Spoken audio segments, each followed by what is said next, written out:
राजा साहब, ओ राजा साहब, सुन रहे हैं राजा साहब? कहीं किसी को ठेपा लेके 3 महीने चावल नहीं देता है, आता है तो सबके बक झक के हटा देता है कि जो जहाँ देना है एप्लीकेशन हमारा सब जगह में हमारा कुछ नहीं कर सकता है।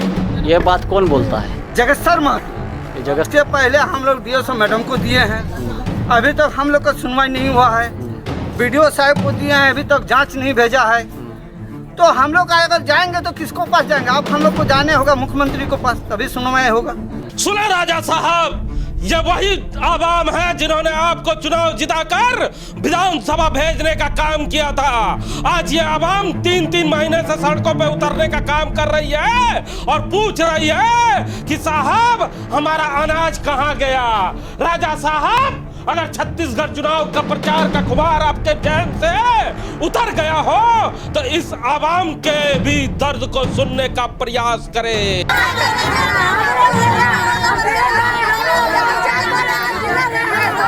नहीं दिलो এখন কি কহ যাতে তো নাই দেবে যে আমার নামে যে পারবে সে করবে, আমি তোরা জান নাই দেব जगत तक मास्टर क्या बोल रहा है?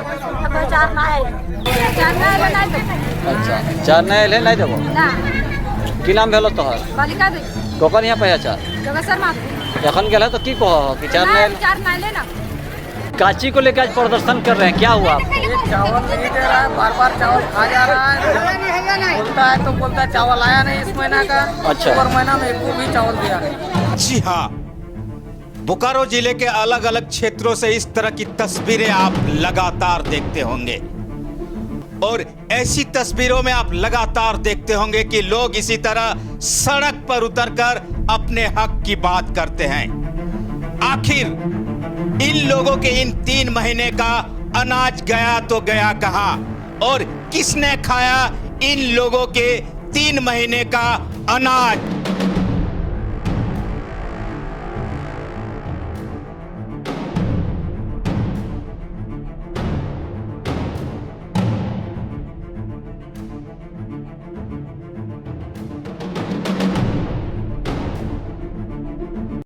आज हम आपको जिस सच्चाई से रूबरू कराने जा रहे हैं वो बोकारो के इतिहास का सबसे काला दिन कहा जाएगा।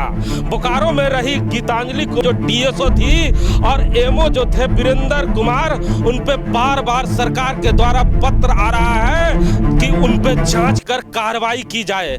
आखिर क्यों कार्रवाई की जाए? आखिर DSO मैडम ने आखिर ऐसा क्या कर दिया कि उन्हें सरकार के द्वारा पत्र भेजा जा रहा है बोकारो के उपायुक्त को और उन पे कार्रवाई की मांग की जा रही है।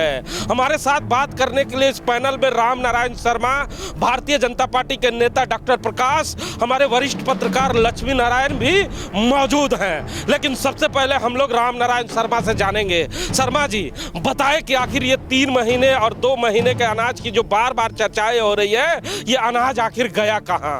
हमारे राजा साहब को जरा बताएं कि राजा साहब के विधानसभा की आवाम क्यों चिल्ला रही है और राजा साहब क्यों खामोश है? हमें लगता है राजा साहब को इसकी जानकारी ही नहीं कि आखिर अपवाद का मतलब होता क्या है। नहीं, बिल्कुल हिमांशु जी, सिर्फ विधानसभा की एक विधानसभा ने पूरे जिले की ये परिस्थिति बन गई है बोकारो में वर्तमान में। लेकिन जिस अपवाद की आप बात कर रहे हैं, यह मामला अक्टूबर और नवंबर 2022 का है, जिसमें बोकारो स्टील सिटी क्षेत्र से 121 डीलर और चास नगर निगम क्षेत्र से 30 डीलर्स इस पूरे मामले में अपवाद यानी कहा जाता है कि बिना अंगूठा लगाए या अंगूठा भी अगर आप 2 बार लगा लिए तो उसके आधार पर गरीबों के अनाज का हकमारी कर लेते हैं। और उसके बाद जब ये मामला DSO के पास पहुंचता है, तत्कालीन DSO कुमारी गीतांजलि के पास, तो इस पूरे मामले पर वो सख्त होती है और वे एक आदेश का इसी तरह चिट्ठी जारी करती है कि 2 दिनों के अंदर सभी डीलर्स स्पष्टीकरण देंगे कि आखिर उन्होंने अपवाद के तहत लोगों को कैसे अनाज वितरित किया। इसमें सरकार का सख्त आदेश है कि 3 से 4% लोगों को ही आप इस परिस्थिति में अनाज वितरित कर सकते हैं। मैं ये भी बता देना चाहता हूं आपको कि पूरे बोकारो जिले में लगभग 1600 डीलर्स हैं खाद्यान्न वितरण करने के लिए सरकार की तरफ से, लेकिन उसमें से लगभग 151 डीलर्स को ही ये नोटिस जारी किया जाता है। BS सिटी क्षेत्र, इस शहरी क्षेत्र में और चास नगर निगम क्षेत्र में। और इसमें उस चिट्ठी में जो कुमारी गीतांजलि होती है उसमें एक और कॉलम जड़ती है कि अगर इनके जवाब संतोषजनक नहीं पाए जाएंगे तो जितने के इन्होंने अनाज नहीं बांटा है उसके समतुल्य राशि उनसे वसूली की जाएगी और उन पर मामला भी दर्ज किया जाएगा। 2 दिनों के बाद आपने देखे होंगे कि कई ऐसे डीलर्स हैं जिन्होंने अपने अपने स्तर से जो अपवाद के तहत अनाज वितरण करने की बात होती है उसमें उन्होंने साफ कहा कि लोगों की भीड़ ज़्यादा हो गई, पर्व त्योहार का। लगभग कितने डीलरों को नोटिस दिया गया? लगभग आपको 151 डीलर्स थे उसमें से। तो समझ जाइए, लगभग 151 डीलरों को नोटिस दिया जाता है और उनसे पूछा जाता है कि साहब आपने ये गड़बड़ियां क्यों की है। लेकिन इन गड़बड़ियों से पहले ही वहाँ के जो DSO मैडम रहती है उन्हें पता चल जाता है कि ये 150 ऐसे डीलर हैं जिन्होंने गड़बड़ियां की है। उसके साक्ष्य भी उन्हें मिल जाता है जो पत्र में लिखा हुआ है। लेकिन जब डीलरों का जवाब आता है, उन जवाब को सुनने के बाद आप चौंक जाएंगे।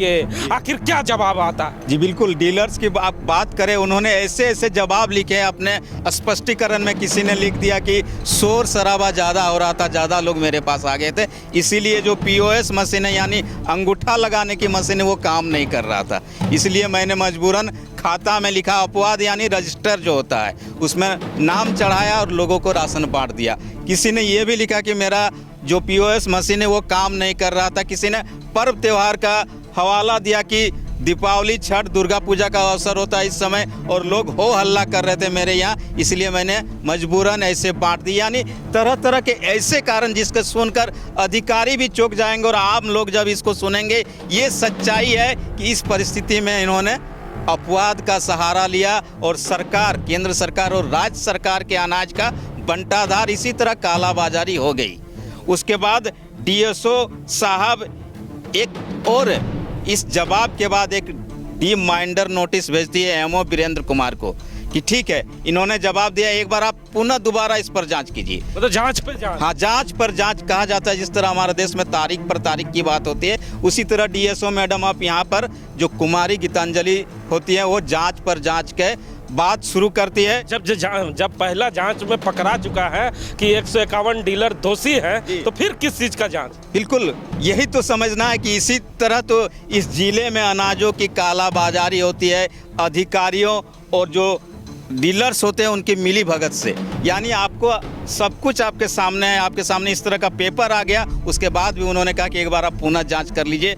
और इसमें वो लिखते हैं कि आप इसमें एक बार जांच करके, जिसमें जो MO वीरेंद्र कुमार होते हुए जांच करते हैं और जिसमें उन्होंने कहा कि इन्हें कुछ को दोष मुक्त किया जा सकता है। उन्होंने भी देखिए किस तरीके से लिखता है कि मैंने जांच किया और जांच के दौरान ये पाया जाता है कि इनमें से अधिकतर लोगों को दोष मुक्त किया जा सकता है। और उसके बाद खानापूर्ति बोकारो जिले में शुरू होती है। मात्र 7 ऐसे डीलर्स होते हैं बोकारो शहरी क्षेत्र में और चास नगर निगम क्षेत्र में जिसके जो दुकान है उसको सस्पेंड किया जाता है, बाकी लोगों को दोष मुक्त कर दिया जाता है। तो समझा ना आपने कि आखिर आपका अनाज कहाँ जा रहा है। जांच पे जांच किए जाने के बाद 151 डीलरों के जगह मात्र 7 ऐसे डीलर थे जिन पे कार्रवाई की जाती है। जब इन डीलरों पे कार्रवाई की जाती है तो अखबारों में सुर्खियां छपती है कि साहब जिसके पास रुपया था उन्हें मुक्त कर दिया गया और जिनके पास रुपया नहीं था उन्हें दोष मुक्त नहीं किया गया। ये बातें हम नहीं कह रहे, ये बातें वो डीलर, तात्कालिक डीलर कहते हैं और अखबारों के माध्यम से कहते हैं। लेकिन इस शहर में पक्ष तो पक्ष, विपक्ष भी खामोश रहा। हमारे साथ बात करने के लिए इस समय भारतीय जनता पार्टी के नेता डॉक्टर प्रकाश भी हैं। साहब 15 साल से आपके यहाँ सांसद हैं, 10 साल से आपके विधायक हैं। इन्हीं गलियों में आपके विधायक और सांसद वोट मांगने के लिए जाते हैं और जनता विश्वास कर आपको वोट देती है, लेकिन 2-2 महीने से अनाज नहीं मिलता है। पक्ष खामोश है और विपक्ष भी खामोश है। क्या कारण है? देखिए हिमांशु जी, इसको जड़ से समझना पड़ेगा। ये मुख्यमंत्री जी का गृह क्षेत्र है। आप देखेंगे कि झारखंड के अलग अलग जिलों में राज्य सरकार के द्वारा अनाज दी जाती है और केंद्र सरकार के द्वारा भी अनाज दी जाती है, लेकिन बोकारो एक ऐसा जिला है जहां राज्य सरकार ने अनाज देना बंद कर दिया है। और जो केंद्र सरकार के द्वारा अनाज दी जाती है उसमें भी चोरी चमारी चल रहा है। और ये सीधा सीधा मुख्यमंत्री की ओर से निर्देश है यहाँ के उपायुक्त महोदय को कि आप कोई कार्रवाई ना करें। चूंकि डीलर कौन है, या तो वो जेएमएम से जुड़े हुए हैं या कांग्रेस के लोग जुड़े हुए हैं। अब घोटाला तो चलता ही रहेगा। अधिकारी क्या कर सकते हैं? उन्हें तो हर महीने या हर तिमाही टॉपअप भराना है।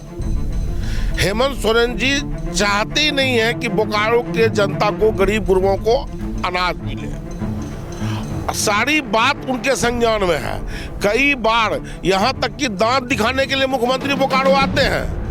क्या आपको लगता है कि जो व्यक्ति दांत दिखाने के लिए बोकारो आ रहे हैं वो व्यक्ति बोकारो में अनाज को तरस रहा है? वहाँ की गरीब जनता, कई लोगों से वो डायरेक्ट जुड़े हुए हैं, उनके संज्ञान में नहीं है। सारा का सारा मामला मुख्यमंत्री जी के संज्ञान में है। लेकिन मुख्यमंत्री जी केवल पत्राचार का खेल अपने विभाग से खिलवा रहे हैं और जो केंद्र सरकार का अनाज है उसको गटक जाना चाहते हैं। लेकिन आपके माध्यम से मुख्यमंत्री जी को कहना चाहेंगे कि जब ईडी का शिकंजा लगेगा तो एक एक अनाज, गरीब के अनाज के दानों का भी हिसाब होगा।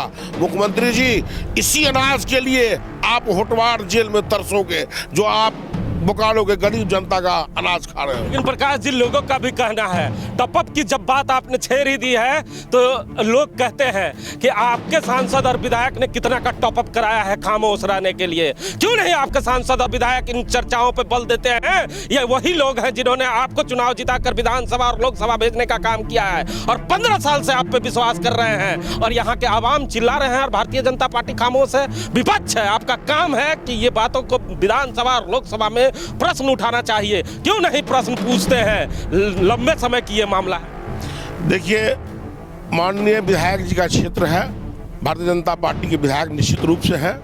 मुझे लगता है कि सारी बातों को उन्होंने ऊपर संज्ञान में दिया होगा और तभी सरकार का पत्र यहाँ डीसी साहब को प्राप्त हो रहा है। और कार्रवाई इसलिए नहीं हो रहा है क्योंकि मुख्यमंत्री जी का डायरेक्ट दिशा निर्देश है। आखिर जो पत्र सरकार से चल रहा है, जो सिस्टम बना हुआ है, वो विधायक जी कंप्लेंट किए होंगे। मैं इसकी आज जानकारी लूंगा विधायक जी से और निश्चित रूप से अगर विधायक जी के संज्ञान में यह बात नहीं होगा तो मैं आज उन्हें संज्ञान में दूंगा और शीतकालीन सत्र में विधानसभा गूंजेगा कि बोकारो में अनाज क्यों नहीं, क्यों घपला हो रहा है। मुख्यमंत्री जी कहते हैं कि सरकार आपके द्वार, डॉक्टर प्रकाश मुख्यमंत्री जी को बुलाता है। आप जो 24 तारीख को आने वाले हैं, लाखों रुपए खर्च करने वाले हैं, किस लिए सरकार आपके द्वारा? आप तो भूखे मार देना चाहते हैं बोकारो की जनता को, बोकारो के गरीब आदिवासी भाइयों को, बोकारो के दलित परिवारों को, बोकारो के गरीब गुरबों को, यहाँ के लोकल लोगों को। अनाज कौन पा रहा है अधिक? वही लोग पा रहे हैं। उन्हें पसंद नहीं है कि हम तो अनाज बंद कर ही दिए थे, मोदी जी जो अनाज दे रहे हैं उसको भी डकार जाना है, घपला कर जाना है, ताकि यहाँ जनता पेट की समस्या को लेकर जूझता रहे, उसके आगे की ना सोचे और आने वाले समय में हम बरगला कर फिर से वोट लेने का काम करें। क्या लगता है लक्ष्मी जी, पक्ष तो पक्ष विपक्ष की खामोशी अब समझ से परे है। प्रकाश जी कह रहे हैं शीतकालीन जब सत्र चालू होगा तो हमारे विधायक प्रश्न पूछेंगे। 10 साल से इनके विधायक है यहाँ, आज भी इन्हें बताना पड़ रहा है मीडिया के माध्यम से कि आपके विधानसभा के लोग हाहाकार मचाए हुए हैं, उन्हें चावल तक नहीं नसीब हो रहा।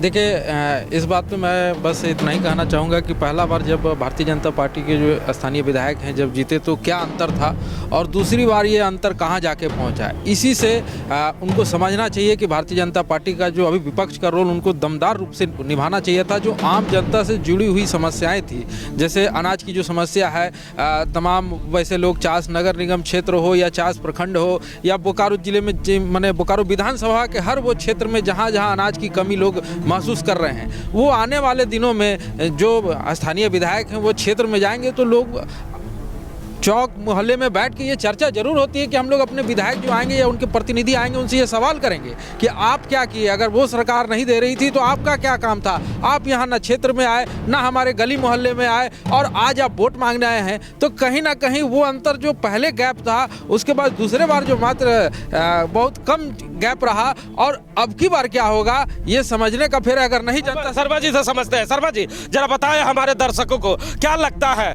बीडीओ साहब के पास अब ये जांच पहुंच गया है, क्योंकि तात्कालिक एमओ वही है। अब बीडीओ साहब से कोई आशा की किरण जागती नजर आ रही है। इन डीलरों पे कोई कार्रवाई होगी, गरीबों का वो जो 2-3 महीने का अनाज है वो वापस ला पाएंगे।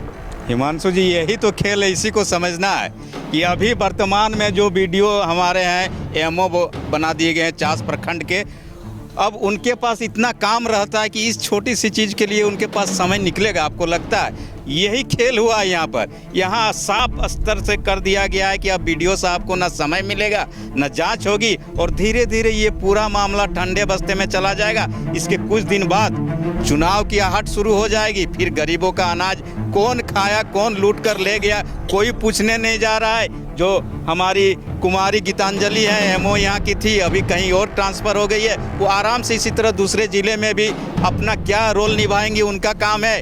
वर्तमान जो एमओ है वो क्या रोल निभाएंगे, उनका काम है। बड़े अधिकारी जो हैं जी, डीएसओ जो हैं अभी वर्तमान में, उनका क्या रोल है आप देख रहे हैं। वो अभी कह रही कि मैं जगह जगह जा जरूर रही हूँ और मैं लोगों से सीधे जुड़ रही हूँ, लेकिन हमने भी कई जगह, आपने भी कई बार उन्हें फ़ोन करके बताया कुमरी का मामला, चंद्रपुरा का मामला, और उन्होंने कहा मैं देख लेती हूँ। जांच की जब बात होती है तो जैसे ही डीएसओ बोकारो बनकर गीतांजलि कुमारी आती है, उसके बाद वो हर एक क्षेत्र में जांच करने के लिए पहुंचती है। उनके जांच के बाद क्या हुआ वो बोकारो के इतिहास में लिखा जाएगा जब जांच होगा तो। क्योंकि यहाँ के डीलर बताते हैं कि मैडम जब जांच करने के लिए आई थी तो हड़कंप जरूर मचा था, लेकिन उसके बाद जो कलेक्शन हुआ था वो यादगार हुआ था। प्रकाश जी हमारे साथ हैं। प्रकाश जी, अधिकारी पत्राचार खेलते रहेंगे और नेता खामोशी से इसे देखते रहेंगे, लेकिन वो जनता जो विश्वास करती है अपने नेताओं पर, उनका विश्वास कौन जीतेगा? आने वाले समय में चुनाव है लोकसभा और विधानसभा का। जब गलियों में आप जाएंगे तो लोग प्रश्न पूछेंगे, तो इसके लिए एक प्रमुख जवाब आपको यहाँ से दे के जाना होगा। लोगों पे कोई कार्रवाई करा पाएंगे आने वाले समय में? सैया हो कोतवाल तो डर काहे का बा। गीतांजलि की जांच करा दी जाए प्रॉपर्टी की तो पूजा सिंघल से वो पीछे नहीं है, और कहा जाता है कि डायरेक्ट मुख्यमंत्री जी से उनका कनेक्शन है, और इसीलिए यहाँ के पदाधिकारी उन पर कार्रवाई नहीं कर रहे हैं। उसके नीचे जांच की बात कहाँ है? पत्र तो ये आ रहा है कि गीतांजलि पर कार्रवाई हो, डीएसओ पर कार्रवाई हो, और इसके पूर्व एमओ पर कार्रवाई हो। अब जांच का प्रश्न कहाँ है? जांच तो हो चुका है, तो कार्रवाई क्यों नहीं हो रहा है? क्योंकि सैया कोतवाल है, मुख्यमंत्री का हाथ गीतांजलि पर है। तो सुना ना आपने, ये भारतीय जनता पार्टी के नेता डॉक्टर प्रकाश है, राम नारायण शर्मा और लक्ष्मी नारायण ने साफ तौर पे आपको समझाने का प्रयास किया कि आखिर ये 3 महीने का अनाज गया तो गया कहाँ, ये अपवाद क्या है, आखिर इन मुद्दों की जानकारी हम क्यों आपको दे रहे हैं, ये आने वाले एपिसोड में जरूर हम आपको बताएंगे। और उन डीलरों से भी मिलाएंगे जिन्हें सस्पेंड कर दिया गया। आखिर ये 7 ऐसे कौन डीलर थे जिन्हें सस्पेंड कर दिया गया?